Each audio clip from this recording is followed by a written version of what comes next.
Creativa Radio presenta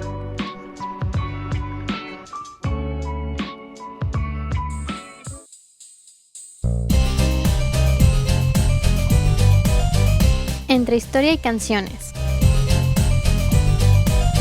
La historia al compás de la música.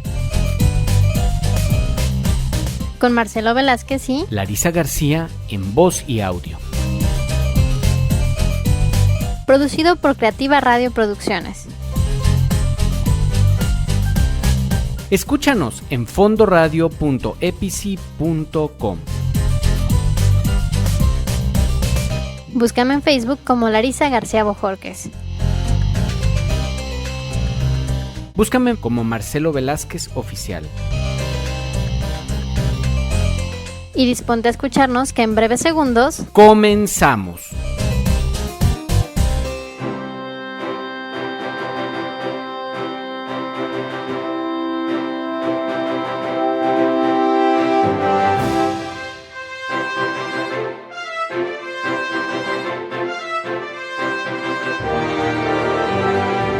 Bienvenidos a su programa de Entre Historias y Canciones. Hoy tendremos un invitado muy importante. Tendremos a Carvel Hernán y estaremos hablando de los personajes que aparecieron en aquellas épocas y por lo tanto estamos hablando de que este es nuestro segundo programa de cómics.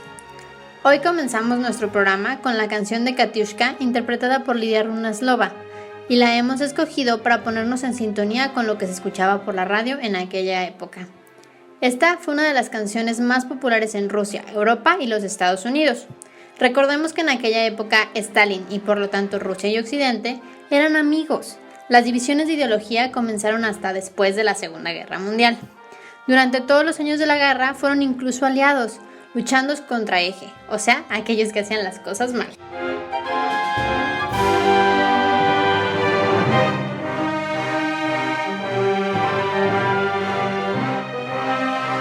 El miedo se posaba sobre el territorio europeo.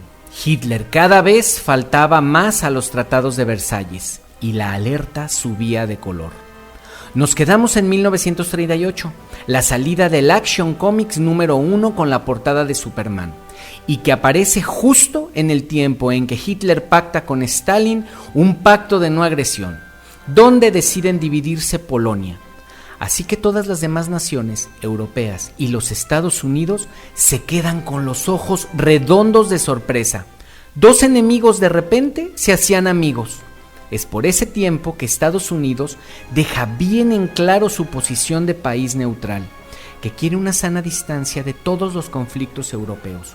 Su política de puertas cerradas eleva las tensiones en Medio Oriente, donde la presión migratoria de judíos hacia Palestina complica la de por sí débil paz en la zona, en fuertes tribulaciones debidas a las traiciones inglesa y francesa después de la Primera Guerra Mundial. Los Estados Unidos viven para este tiempo, hablamos de 1938 y principios del 39, una rápida recuperación económica debido en parte al New Deal de Roosevelt, el programa económico impuesto por el presidente para rescatar la economía estadounidense, que había dado sus frutos, y a la carrera armamentista que se venía dando en la segunda parte de la década debido a las acciones de la Alemania nazi. Sin embargo, esta recuperación no había terminado con el alza de la delincuencia que se dio en todas las grandes ciudades estadounidenses, que mantenían los niveles de inseguridad muy altos, haciendo que los bonos de los gobiernos locales cayeran a niveles alarmantes. El gobierno no tenía suficiente capacidad.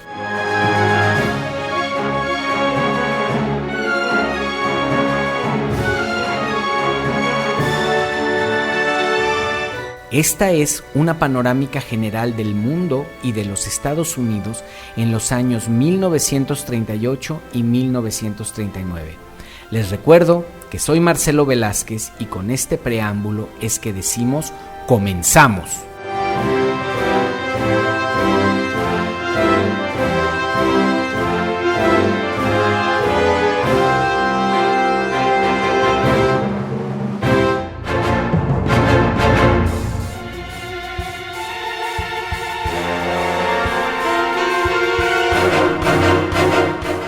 superhéroe es un personaje de ficción, pues sus características superan las del héroe clásico, generalmente con poderes sobrehumanos, aunque no necesariamente y entroncado con la ciencia ficción.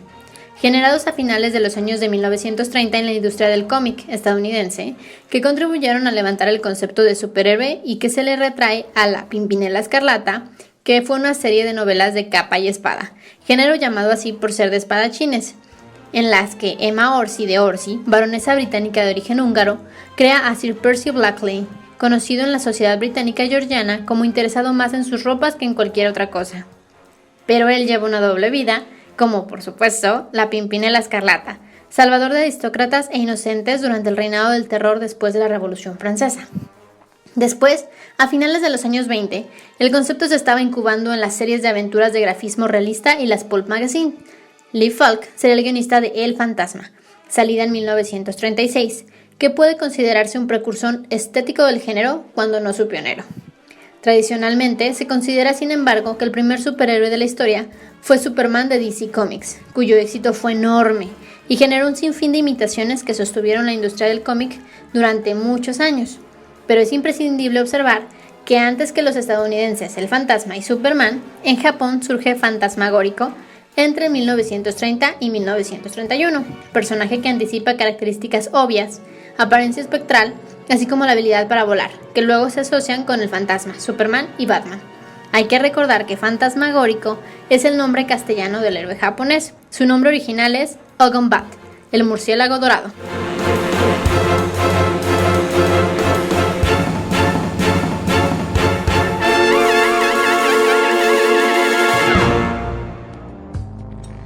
Fondo Radio. Estamos al aire. Escucha, vive y siente. ¿Te bulean en el colegio o en el trabajo? Pues a nosotros también. Chale. Yo soy Samurai Fa. Y yo soy Capa. Y estás escuchándonos en Güey, todos somos otakus en Fondo Radio. Por Creativa Productions. Y nos puedes escuchar en fondoradioepsi.com. Güey, ahí deja. Ay, ya, perdón. Recuerda visitarnos en nuestras fanpage como en Fondo Radio. También nos puedes visitar en Güey, todos somos otakus en Facebook. Y no se olviden encontrarnos en Spotify por si por algún motivo te perdiste algún programa.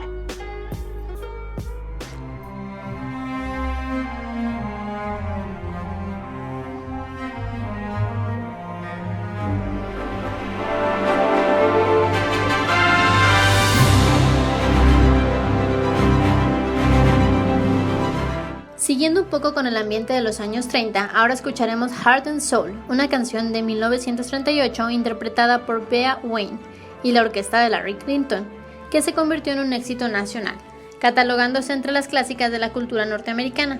Esta canción tuvo un éxito tal que estuvo al mismo tiempo ocupando 3 lugares en las listas de éxitos debido a ser interpretada y grabada por diferentes orquestas y cantantes, siendo estas las que les presentamos la ganadora indiscutible.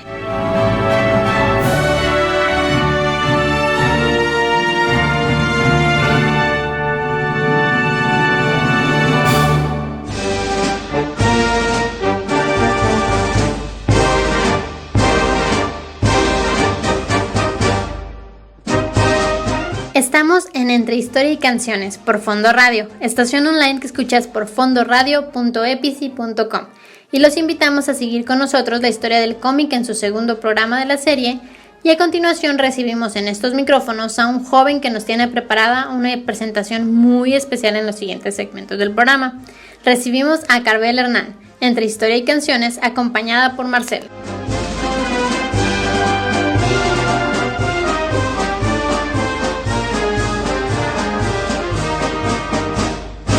Estábamos en que los Estados Unidos pasaban por una racha que ya acumulaba unos 10 años de aumento consecutivo de la delincuencia en las grandes ciudades industriales de este país. Las revistas pulp estaban pobladas para ese entonces en su mayoría de personajes que oscilaban entre lo legal y la ilegalidad, entre la corrupción y la justicia. Personajes como el Zorro, la Sombra, Black Bat, Doc Savage llenaban las revistas pulp de la época.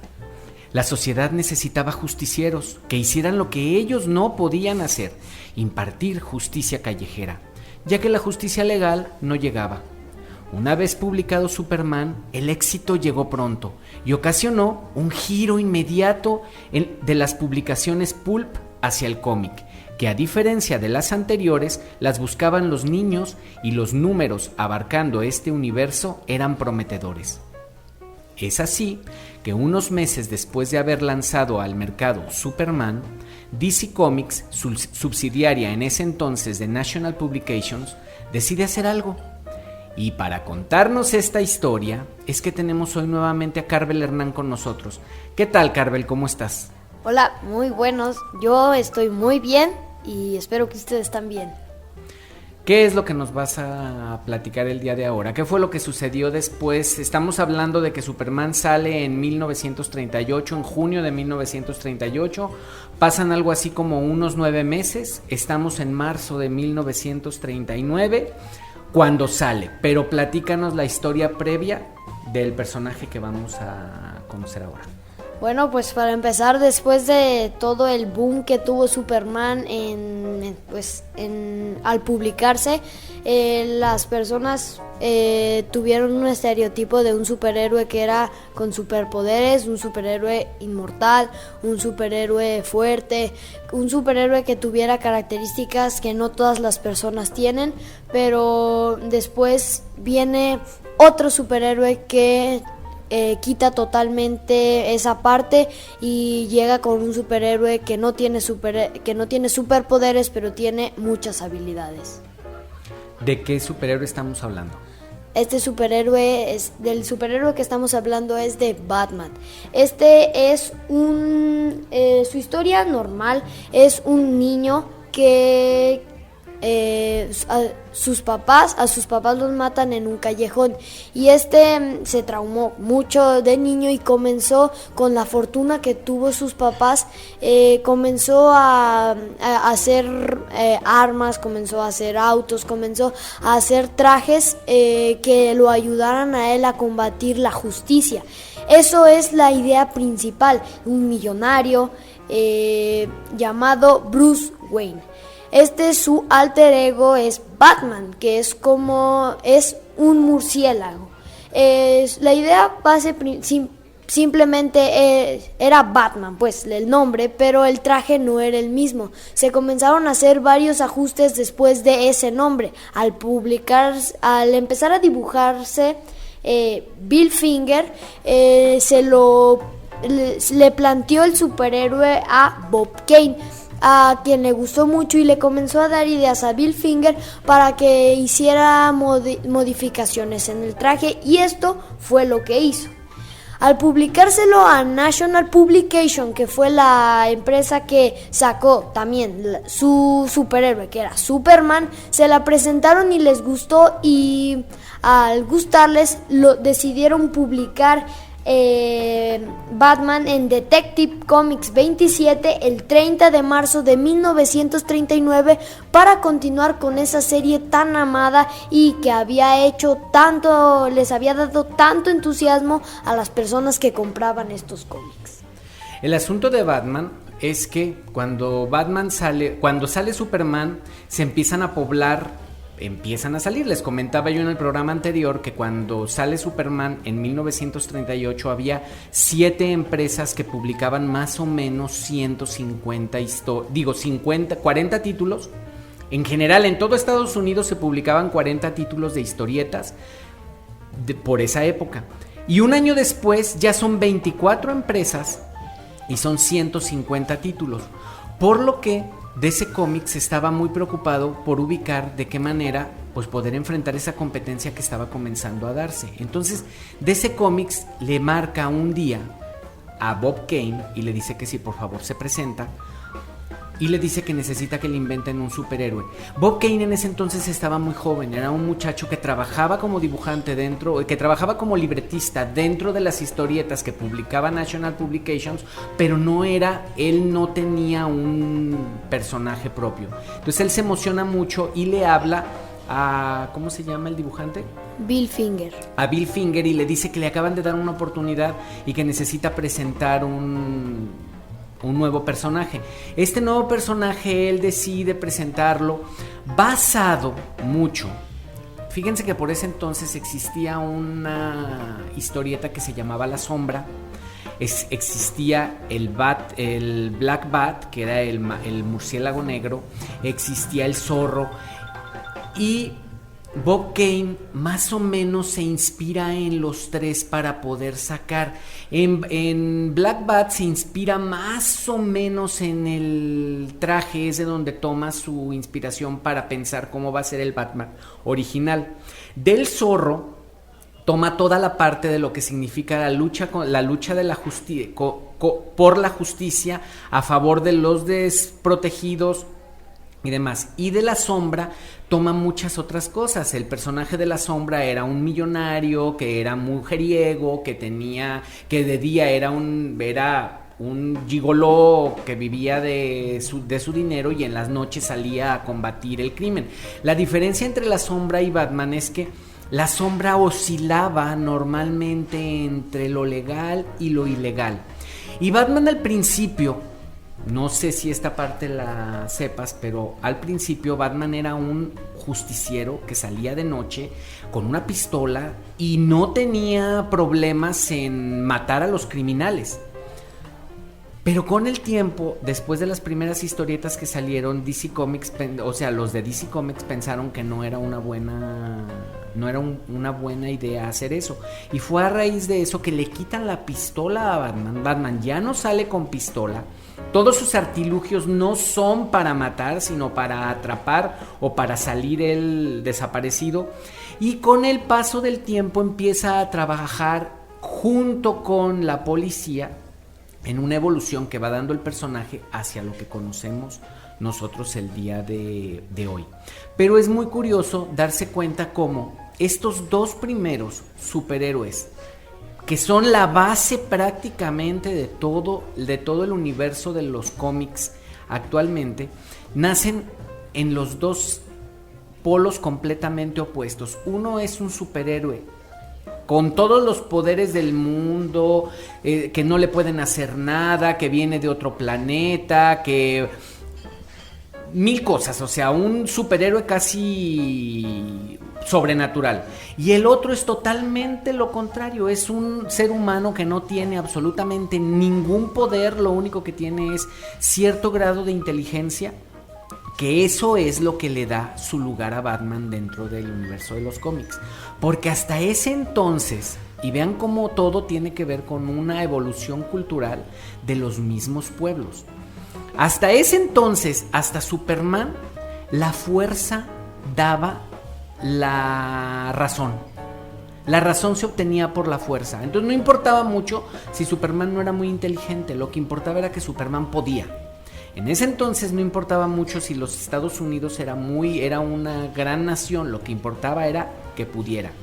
Pero Batman da el giro hacia el otro lugar. ¿Realmente es la fuerza la que da la razón, o la razón se tiene por sí misma y lo que hay que hacer es defenderla? Regresamos.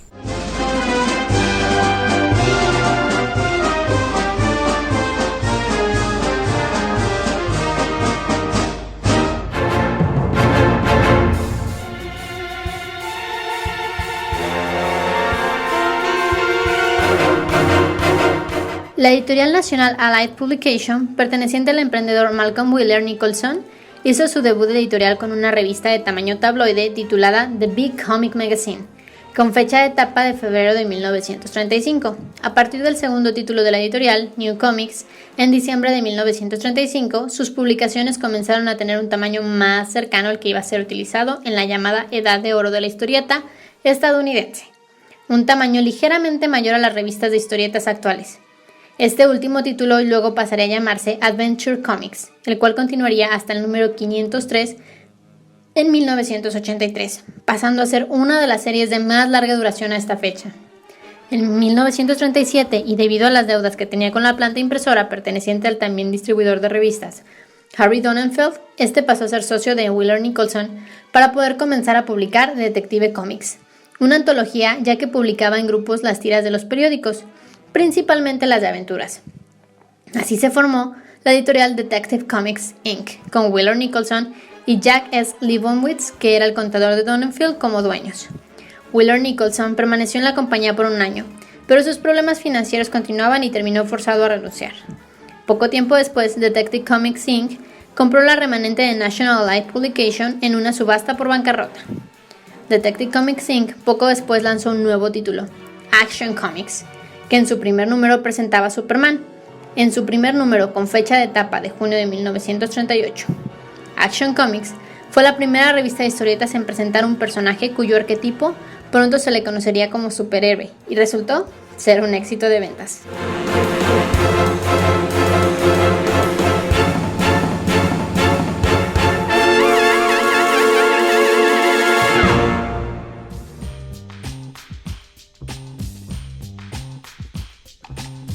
Escucha, vive, siente. Estamos al aire.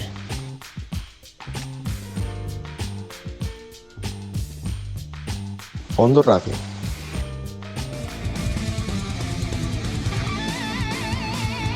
Escucha Territorio Águila todos los miércoles a partir de las 21 horas, donde escucharás todo lo referente a las poderosas Águilas de la América, noticias, contrataciones y más. Un resumen de la jornada aquí por Fondo Radio, con su amigo el Mesías del Americanismo, Mr. Easy. Te esperamos.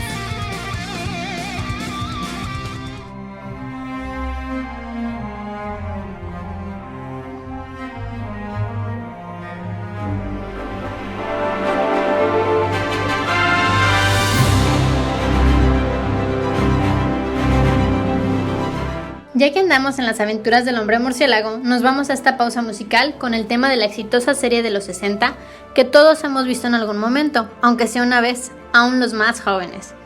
Pero para que los más grandes acompañen en sus posteriores repeticiones en los años 80 y algunos en los 90. El tema está compuesto alrededor de la guitarra, dándonos reminiscencias de la música de las películas de espías y de la música llamada surf de la California de los 60, un clásico entre clásicos.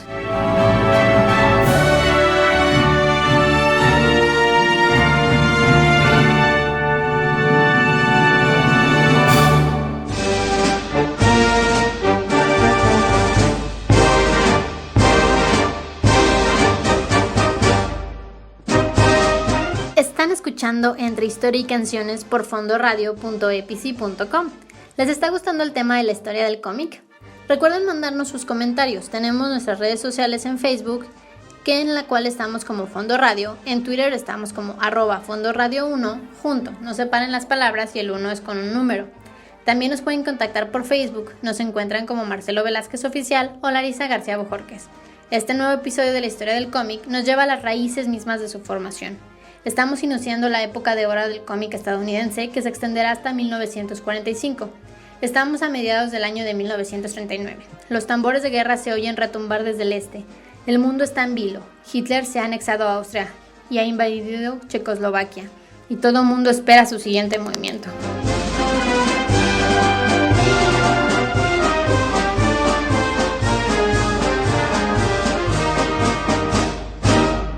Después de haber visto Batman, finalmente, en septiembre de 1939, una vez ocupada Polonia por los alemanes desde el oeste y por los rusos desde el este, estalla la Segunda Guerra Mundial.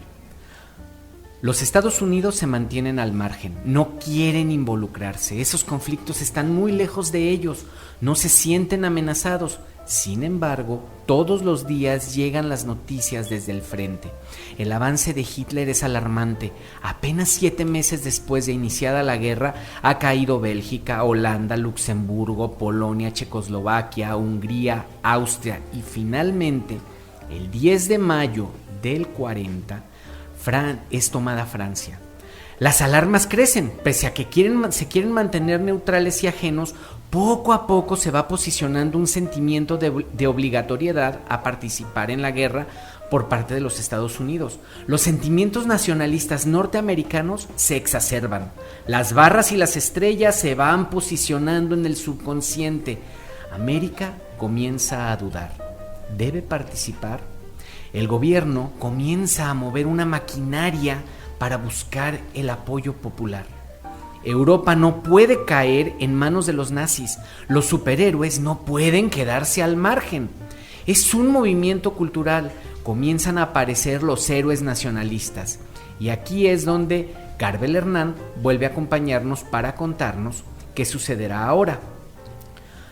Pero esto va a ser en territorio de Timely Comics, compañía que buscaba su posición dentro de la industria y competía directamente con la gigante del sector, National Publications, que ya para ese entonces era la más importante editorial en los Estados Unidos de cómics.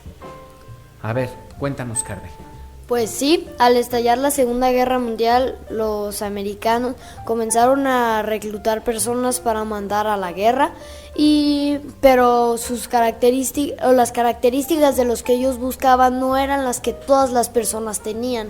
Así que a raíz de esto surgió una gran idea: tomar a un americano normal que no tuviera características de resistencia, de mucha fuerza, y transformarlo. Y esto fue lo que pasó. El superhéroe del que estamos hablando es Capitán América. Este civil es llamado Steve Rogers y nació como una persona normal, sin ningún superpoder, pero a raíz de que se necesitaba gente para la Segunda Guerra Mundial, decidieron elegirlo y hicieron un experimento con él, que era inyectarle un poco de fuerza para que sea un superhéroe. Una de sus primeras apariciones fue en Capitán América Comics en marzo de 1941. Y su historia base era de un civil que fue modificado para que tuviera fuerza y mandado a la Segunda Guerra Mundial. Su traje original era como el que nosotros conocemos, pero con algunas modificaciones. Por ejemplo, el escudo no era totalmente circular, sino que era como un tipo rombo con la parte de arriba plana, con la bandera de los Estados Unidos. Su traje era igual, blanco, esos colores los tiene la bandera de Estados Unidos, que es blanco, rojo y azul.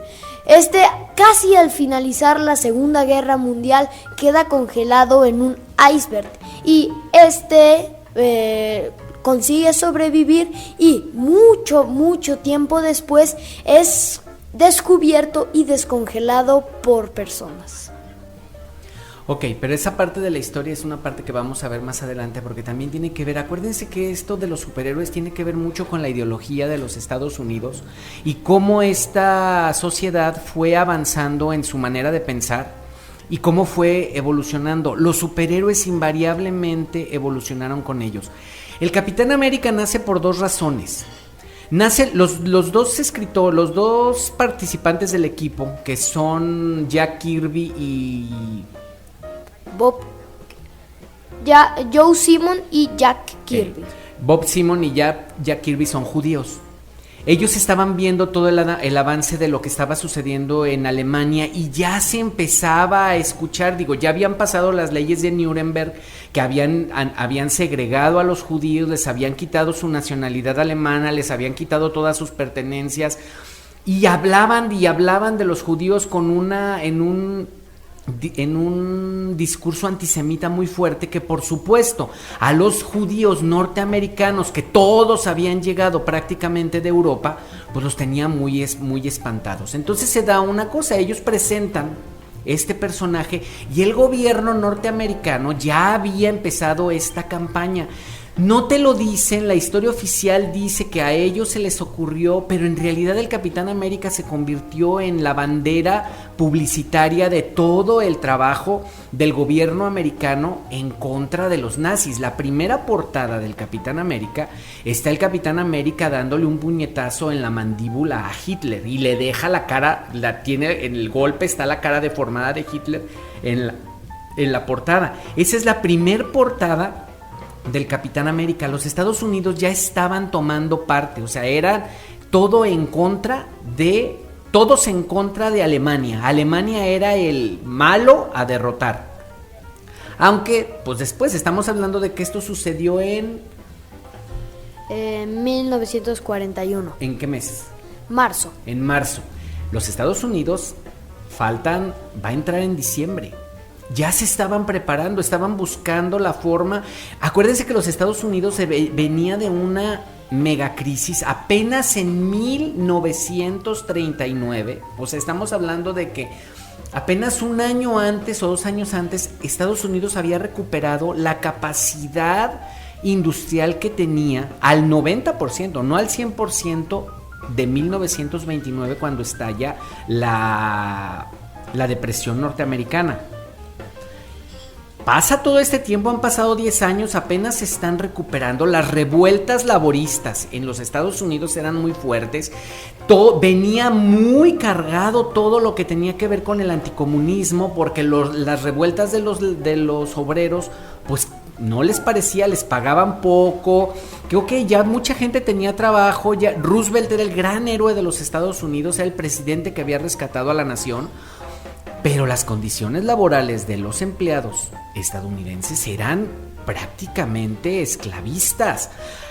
Hay una huelga de elevadoristas en Nueva York que buscaban, fíjense bien, buscaban la jornada de 55 horas semanales de trabajo. O sea, ¿cuántas trabajaban? Estaban buscando eso, entonces hicieron una huelga donde no dejaban que nadie se subiera por los elevadores. Pero estas huelgas eran alrededor de todos los Estados Unidos. En Detroit hubo poquitos años antes una huelga de los constructores de carros que la mandaron a la armada y a la policía a que los aplacara, pero finalmente ganaron los empleados. O sea, los sindicatos de trabajadores, pero era un temor que le tenían los Estados Unidos impresionante a que llegara el comunismo a los Estados Unidos. Acuérdense que aquí Roosevelt es muy amiguis de Stalin. ¿Por qué? Porque Estados Unidos estaba mandando toda la tecnología que ellos tenían para construir, para la industrialización de Rusia, pero lo veían con mucho recelo. Para 1939... Hitler está aliado con Stalin, le tienen pánico, o sea, es a vencer a Alemania y Rusia. Para 1941 ya Hitler ya se metió con Rusia. Entonces ya cambia, el asunto, se convierten en aliados. Acuérdense que Winston Churchill en Alemania le preguntan que cómo es posible que se vaya a aliar con Stalin si Stalin es comunista, y él dijo: si Hitler se metiera al infierno, al mismo diablo me lo haría aliado con tal de irme en contra de Hitler. O sea, son aliados, tienen todo en contra, no se llevan nada bien, todo está de manera diferente. Y es aquí que entra el Capitán América. Necesitaban el apoyo popular en Estados Unidos. Están a miles de kilómetros de distancia de Europa a los Estados Unidos. En ese entonces no existían misiles ni bombas atómicas, nada de eso. Entonces la gente oía que la guerra en Europa, pues que en Europa se maten, nosotros estamos muy bien, nosotros tenemos nuestras broncas. Mientras en Europa se están matando, en Estados Unidos están las huelgas, no querían entrar, ellos estaban muy independientes de la Segunda Guerra Mundial, no les interesa, ellos se sienten que están en una nación que está creciendo otra vez, que apenas están saliendo de la crisis. ¿Cómo se van a ir a meter a una guerra? Sale el Capitán América, aunque te dicen que ellos lo hicieron por... Yo les puedo decir que esto tiene que ver con todos los movimientos gubernamentales que se dieron a favor de hacer que Estados Unidos entrara a la Segunda Guerra Mundial, porque se les estaba cayendo el mercado que ellos necesitaban. Estados Unidos solamente podía crecer hacia Europa y hacia China, pero China era otra cosa en ese entonces. Les interesaba mucho, pero no estaban pendientes de China. Ellos estaban pendientes de Europa. Entonces necesitaban apoyar a los europeos. Hitler les estaba ganando la batalla. Con esto nos vamos a corte y regresamos.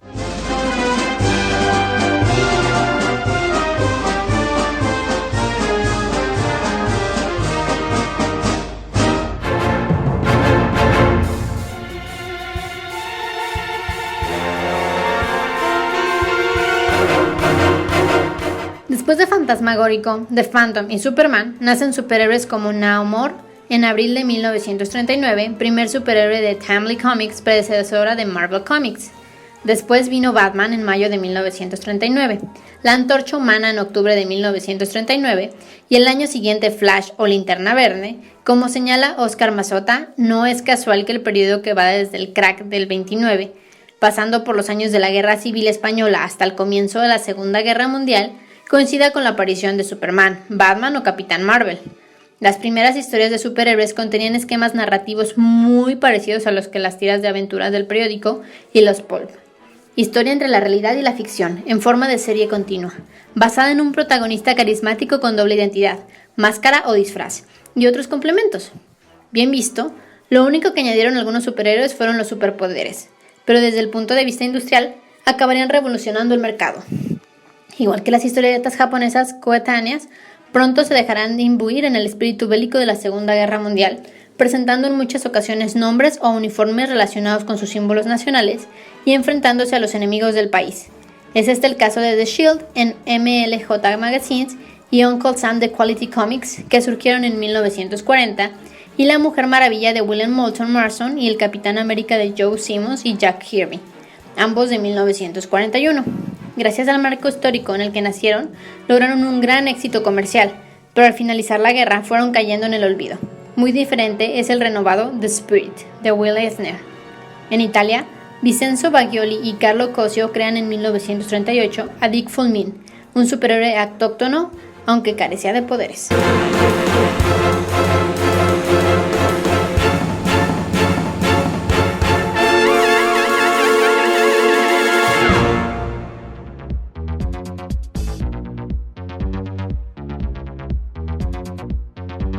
Fondo Radio presenta.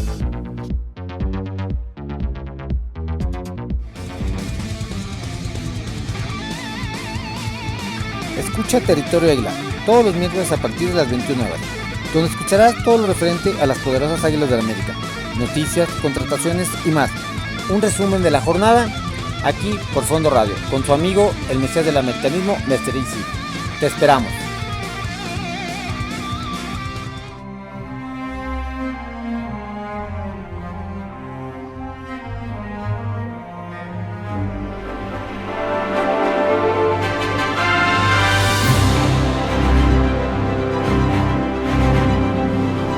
También de la serie, pero esta de los dibujos animados, escucharemos el tema de Capitán América de 1980. Esta no es tan conocida, pero igual era la canción con la que abrió el programa de las aventuras del héroe de las barras y las estrellas.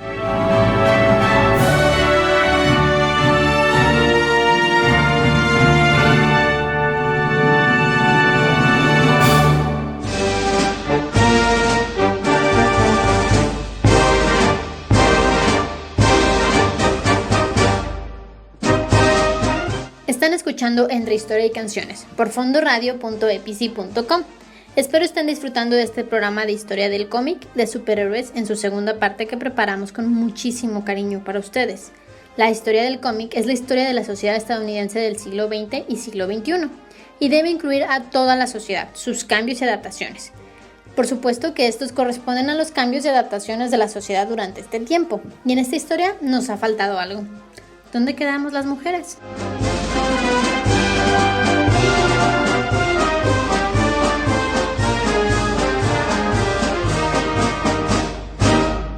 Mira, Larisa, en las primeras historias de superhéroes, poco a poco fueron apareciendo las superheroínas. Pero estas eran personajes de relleno que por su torpeza siempre terminaban siendo salvadas o rescatadas por los protagonistas masculinos. No fue sino hasta muy entrado el año 1941, realmente fue hasta diciembre de este año, que previendo la inminente entrada de los Estados Unidos a la guerra, necesitan motivar el sentimiento nacionalista en las mujeres, demostrarles, levantarles el ánimo de que supieran ellas lo valiosas que eran en la sociedad, y tomando en cuenta que a la guerra se van los hombres, ¿quién mantendría a flote la economía del país para financiar la guerra? Le doy nuevamente entrada a la participación de Carvel Hernán. ¿Y qué nos tienes preparados para este segmento? Bueno, pues sí, antes las mujeres no eran tomadas en cuenta y siempre que aparecía una mujer siempre tenía que para sobrevivir o para ser alguien debía de ser rescatada por alguien o una persona, un hombre. Pero dos personajes quieren cambiar eso, que son H.G. Printer, que era el dibujante, y William Moulton Marston, que era el autor.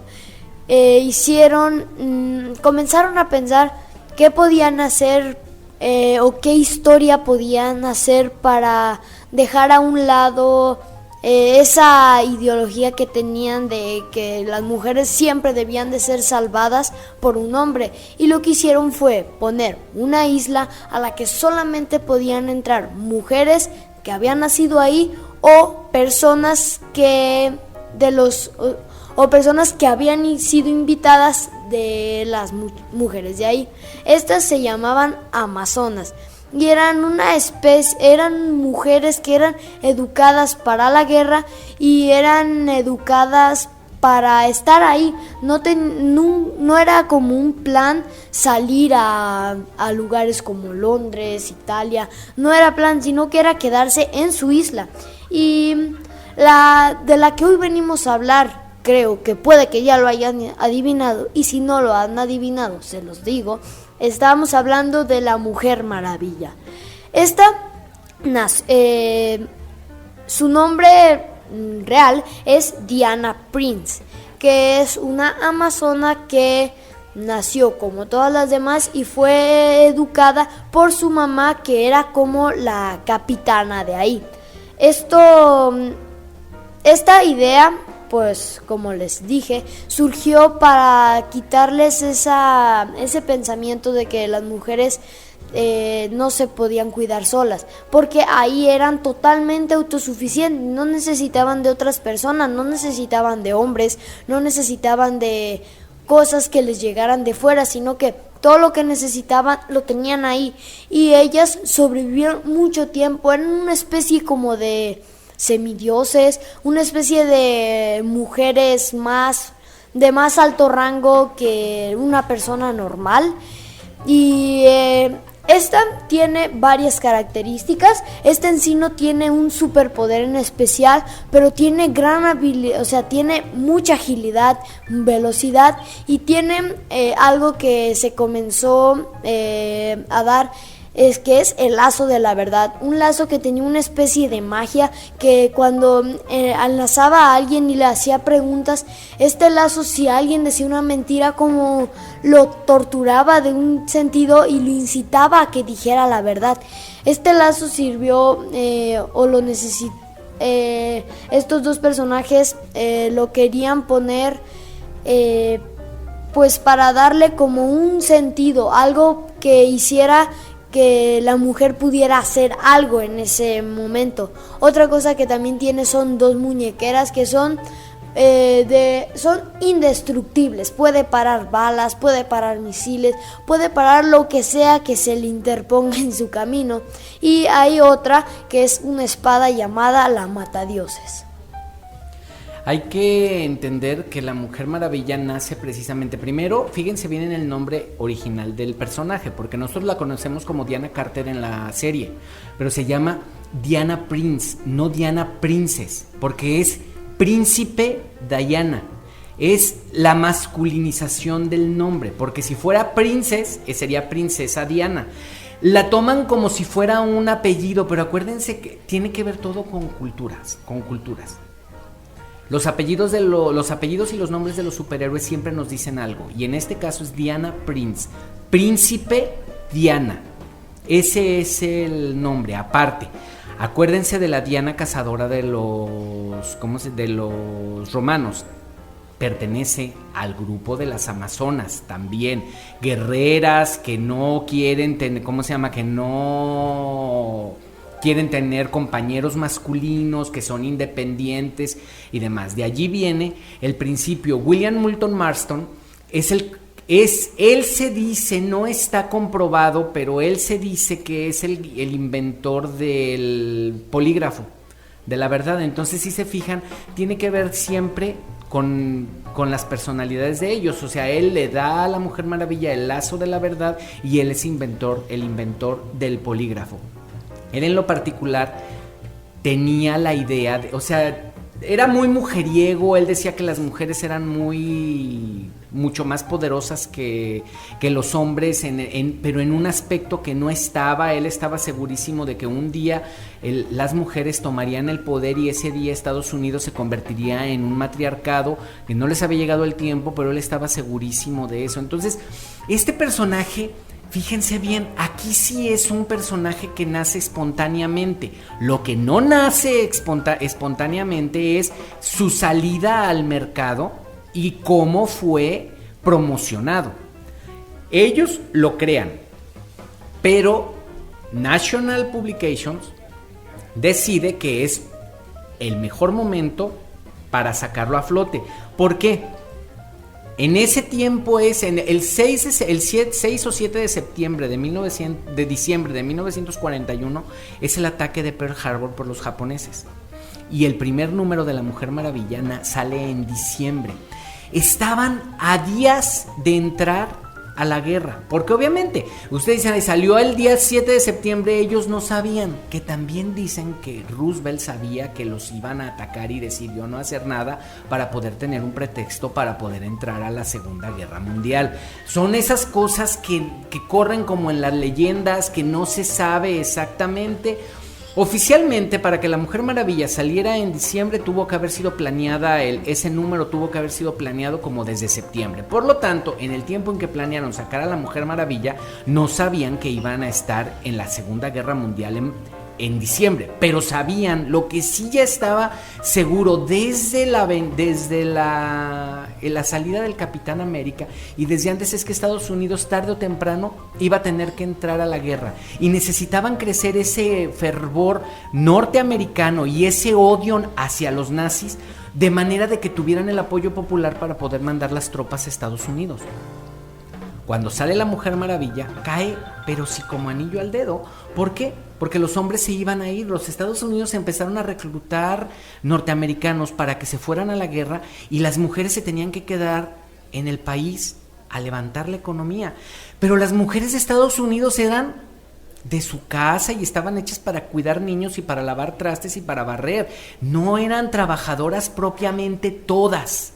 Estamos hablando de mucha clase media. A lo mejor en las clases populares, pues las mujeres había obreras y todo, eso siempre ha existido, pero la mayoría de las mujeres estaban en su casa y iban a tener que salir a trabajar porque los hombres se iban a ir al frente. Y efectivamente, entonces les empezaron a dar una superheroína con la cual se identificaran, que fuera independiente. Nunca se imaginaron los norteamericanos lo que iba a pasar en el futuro, porque luego regresan los norteamericanos de la guerra como héroes y las mujeres las vuelven a retacar a sus casas y las llenan de electrodomésticos y les dicen que su casa y que no se muevan de ahí, que ellas estén muy bonitas y bien peinadas atendiendo al marido, pero ya no les dura mucho el gusto. Pero esto es otra historia que veremos más adelante, porque también se va a meter en la historia de los cómics. La historia del cómic está pegada a la historia estadounidense a partir de su nacimiento de los superhéroes. Todo lo que ha sucedido en Estados Unidos a partir de 1938 está en los cómics de superhéroes que se dieron a partir de ahí. El cómic es un producto completamente norteamericano. No, ellos lo inventaron y de ahí se extendió a otras partes del mundo. Los japoneses tenían historietas, sí, los franceses, historietas que salían en los periódicos y todo eso. Pero el cómic, el libro de cómic de personajes en específico de superhéroe es norteamericano completamente. Y por lo tanto está pegadísimo, porque es lo que les digo yo, es un movimiento cultural. Lo que sucede en él es un reflejo de la realidad de la vida norteamericana, de todo lo que sucedió en el siglo XX después de 1938 hasta la fecha, y lo van a ir viendo. La Mujer Maravilla es el reflejo principal de cómo buscaron empoderar a las mujeres a nivel popular, desde niñas hasta grandes, para poder enfrentar lo que se venía con la entrada de los Estados Unidos a la Segunda Guerra Mundial. Pues te damos nuevamente las gracias, Carvel, y te paso el micrófono para que des tus redes sociales y te despidas, y pues te vamos a esperar en el próximo programa otra vez porque vamos a tener más superhéroes invitados a esta historia. Muy padre, espero que les haya gustado mi participación. Sí, seguiré estando en los siguientes programas mientras se hable de cómics. Mi nombre es Carvel Hernán, tengo un canal de YouTube, lo pueden encontrar así, Carvel Hernán, y mi Instagram que es Carlos Velázquez_oficial. Muchas gracias y te esperamos de nuevo en el siguiente programa. Nosotros regresamos en un momento, vamos a una pausa musical.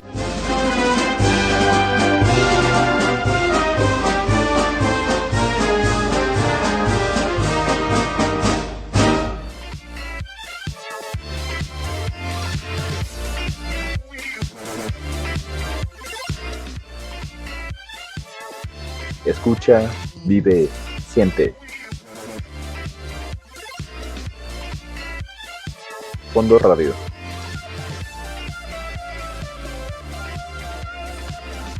Estamos al aire.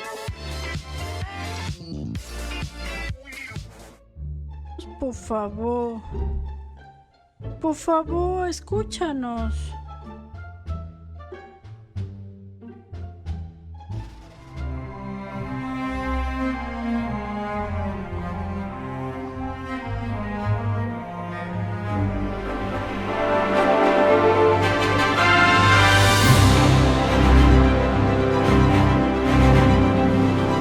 ¿Y quién nos recuerda a Linda Carter en su caracterización de la Mujer Maravilla? Bueno, de la serie de televisión de los años 80, vamos a escuchar el tema original que también se ha posicionado como un icono musical de este personaje.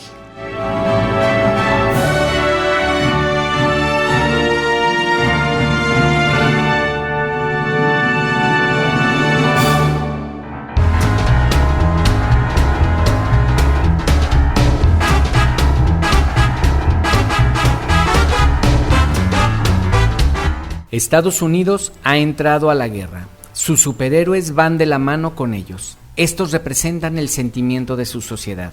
Son fuertes, poderosos, buscan la justicia y la paz. Hay muchos porque mucha es la diversidad de esa sociedad y los retos son muchos y muy grandes.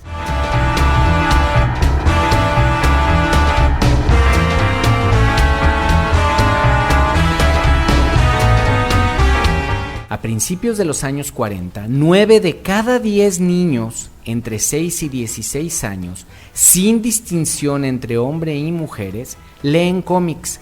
Y es a partir de aquí que se va a dar un nuevo giro a las historias.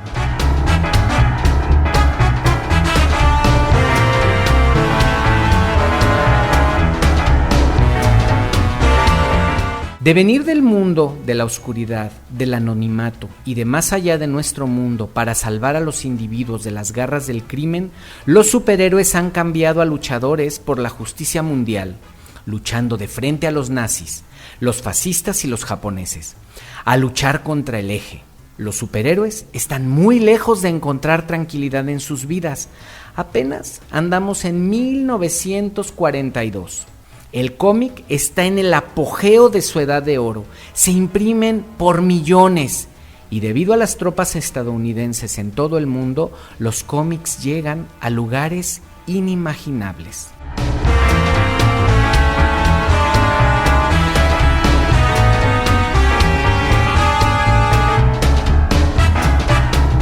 Me despido de ustedes y nos escuchamos de nuevo la semana entrante. Soy Marcelo Velázquez y los dejo con Larisa.